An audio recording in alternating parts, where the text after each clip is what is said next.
Good morning, Managing Personal Finance Level 3 students. I'm here to talk about Task 1 as per the request of some students. And just to remind you that Task 1, it's about discussing and comparing the three investment options chosen by Fred in relation to risk, return on investment, and volatility. Remember, the three options are term investment, the second one is property, and the third one is KiwiSaver. So I am gonna come to you in three separate videos: one for risk, one for return on investment, and the other one is for volatility. But for the time being, this video is dedicated to talk about the risk of the three different options. Um, Let me talk about term investment. For those who don't know what term investment is, term investment is an amount of money that is beyond your spending needs. And what you would do is you would go deposit in the bank, you lock it in for a few months. And what happens after that is that it comes with a higher interest rate. And during that time, you cannot, you don't have the availability to withdraw it from the bank, which gives you a higher return. This kind of investment is low risk. Let me repeat here, it's low risk. Why? Because you have to understand that because they are with a registered bank, they are guaranteed by the government. Therefore, it is a safe option compared to KiwiSaver or to property. Okay? And plus, Fred, who's our friend here, who need to give him advice, is that he can decide the length of the deposit. It could be for a month, 3 months, 6 months, a year. So he has some sort of a control, right? And he can also shop around for to see which bank is providing the highest interest rate, so he can get or maximize his returns. Okay. I want to talk about KiwiSaver. Now, I want you to understand that KiwiSaver, it's a more of a continuous contribution towards saving for your retirement. It's a very sensible decision to make, and it's a very sensible decision to suggest to Fred, okay? Because he's still about 35 years away from retirement, okay? So he has so much time to contribute, and during that time, his contributions will be invested by the bank, and they will grow,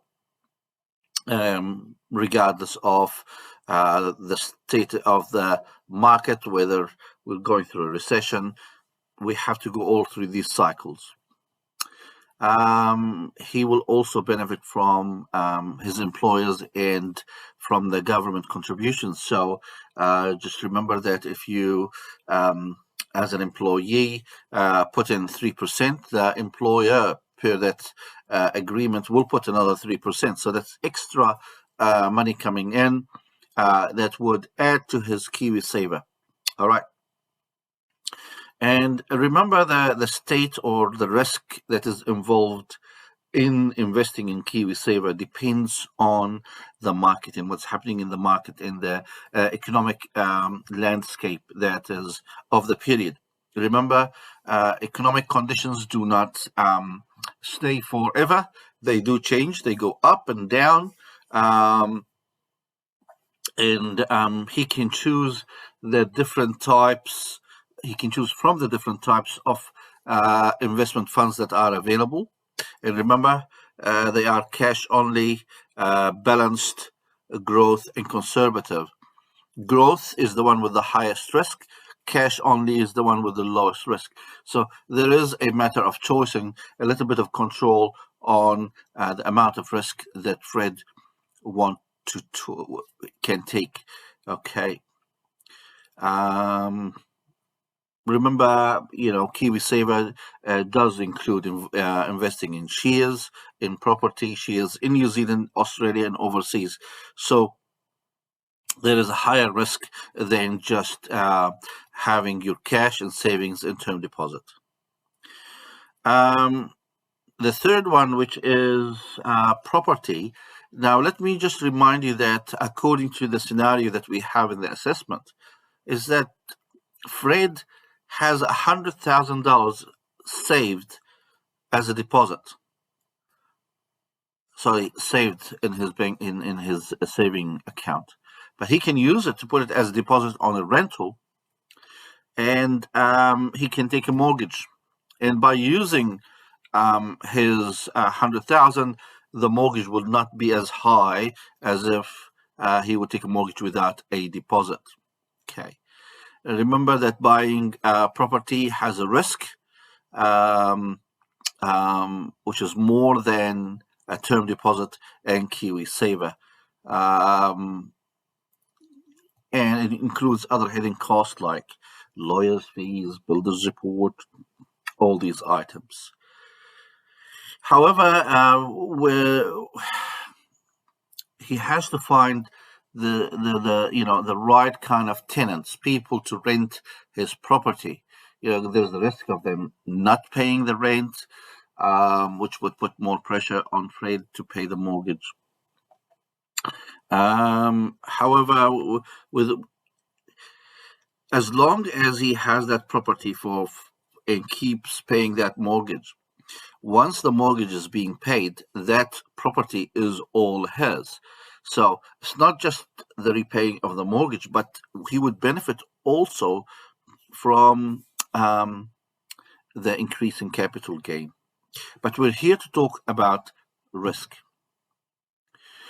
Risk is that if he buys a property for the purpose of renting it out, and there are no people to rent it, there's no tenants to rent it, therefore, guess who's going to end up paying that mortgage?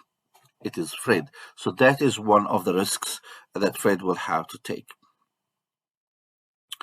If the property market goes down, Fred is at risk of losing some value in the property that he has.